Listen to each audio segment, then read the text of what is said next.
It's truly amazing how Shoaib Akhtar was able to transform himself from being a poor little boy living in Pakistan to becoming the fastest bowler the world has ever seen. Even great cricketing legends like Sachin Tendulkar and Brian Lara would be scared to face Shoaib bowl at them at 100-mile-an-hour speed. When Shoaib Akhtar came running down the pitch like a bullet and bowled aggressively to batsmen, wickets would be flying in the air. In this video, I'll tell you what helped Shoaib Akhtar to become the best in the game and how he was able to live his dream life. And if you've not yet subscribed to my channel, please subscribe now. The human brain is truly amazing.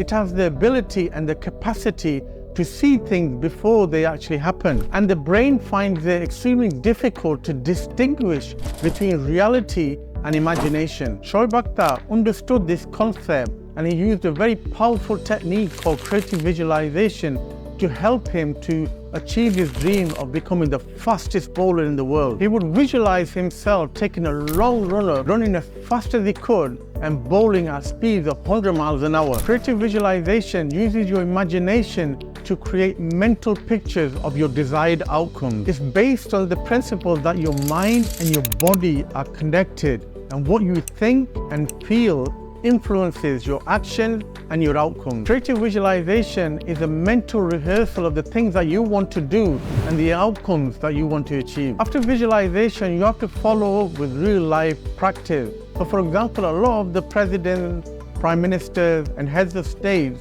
before their major speech, they would mentally rehearse their speech before they step out onto the stage and deliver their message. Shoaib would run as fast as he could with his arms stretched and wide open in the air, just like an aeroplane about to take off. He got the nickname the Rawalpindi Express due to his frightening speed. He would tie a rope to big trucks and pull them for 4 to 5 miles. That built his strength and gave him the edge over other pace bowlers. You could use creative visualization to achieve any outcome in any situation. For example, when I was a PhD student working on diamond thin film, I would visualize designing my experiments, carrying out my experiments, and visualizing the expected outcome.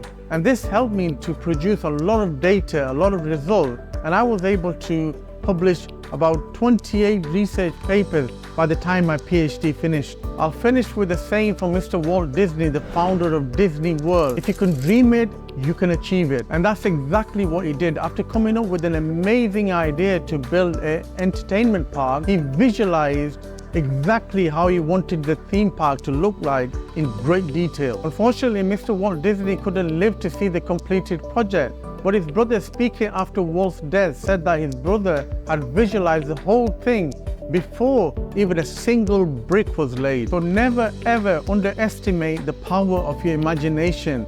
It can help you to achieve your desired outcome. It can make you the best athlete in the world, or it can make you come up with great innovations just like Mr. Walt Disney. In a future video, I'll explain how to do visualization, a step-by-step guide. So stay connected and keep watching my channel.